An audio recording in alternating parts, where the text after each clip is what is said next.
এখন শুরু করেন আবার, স্টাডি হয়েছে না। হ্যালো এভরিওয়ান, আসসালামু আলাইকুম। আমি মেহেদি হাসান, আপনাদের মাঝে কিছুক্ষণ আড্ডা দেওয়ার জন্য চলে আসলাম। তো সানডে বাজার এখানে একটা শনিবার এবং রবিবারে হাট বসে।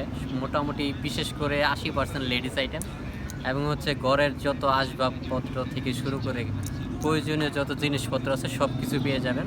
তো আমরা এখানে সানডে মার্কেট বলে, এখানে সানডে বাজার যেটা। তো সমুদ্রের পাড়ে, আমার পিছনে কিন্তু সমুদ্র। তো এখানে গিয়েছিলাম হারুন ভাই এবং আমি। তো টুকটাক কিছু জিনিসপত্র কেনা কাটা হয়েছে। তো এখন চায়ের আড্ডা,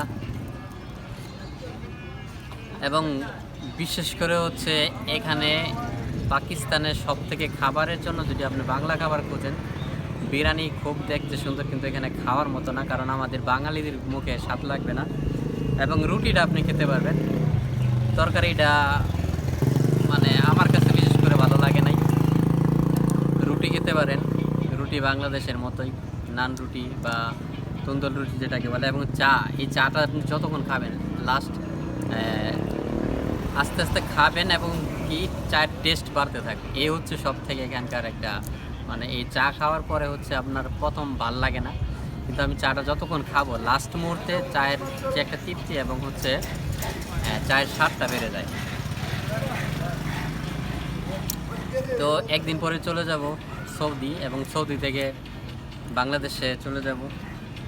তো ভিডিওর মধ্যে আপনাদের শেয়ার করব কীভাবে যেতে হবে বা কীভাবে যাব।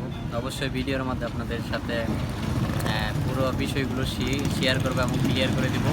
এবং পাকিস্তানে যারা ঘুরতে আসতে চান বা কীরকম খরচ, কোথায় থাকবেন, কোন জায়গায় ঘোরার জন্য ভালো হবে। আমরা যেহেতু এখানে একটা কাজের বিষয়ে আসছি, তো আমাদের কাজ কমপ্লিট এখন চলে যেতে হবে, এবং সময়ের জন্য অন্য কোথায়, যেমন আপনার পর্যটক এরিয়া ইসলামাবাদ, লাহোর, এদিকে ঘোরার জন্য ট্যুরিস্ট স্পট কাশ্মীর। তো ওই সাইটগুলোতে যাওয়া হবে না, সম্ভব না এখন। পরবর্তীতে যদি কখনো আসি অবশ্যই যাব এবং আপনাদের সাথে ভিডিওর মাধ্যমে শেয়ার করব। সবাই ভালো থাকবেন, সুস্থ থাকবেন, খোদা হাফেজ।